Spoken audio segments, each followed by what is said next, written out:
sisi ko!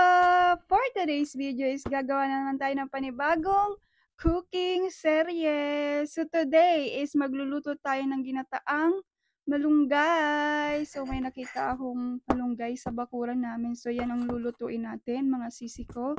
So unahin na natin yung pag-slice ng sibuyas at bawang. So dikit lang natin yan mga sisi ko. Then slice para mabilis.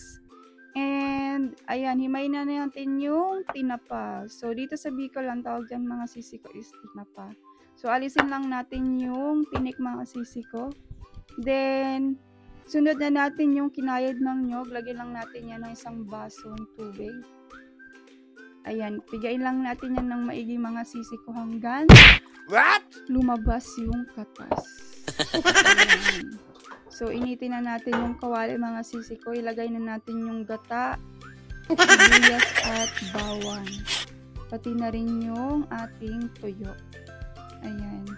Ilagay lang natin yung kumulo mga sisi ko at ilagay na natin yung malunggay. Ayan. Then, haluin lang natin yan mga sisi ko. And, lagyan na natin ng paminta, asin, at tikman na natin kung okay na ba yung lasa. Ayan, nakakagawa na kayo ng ulam mga sisi ko. Thank you for watching. Bye!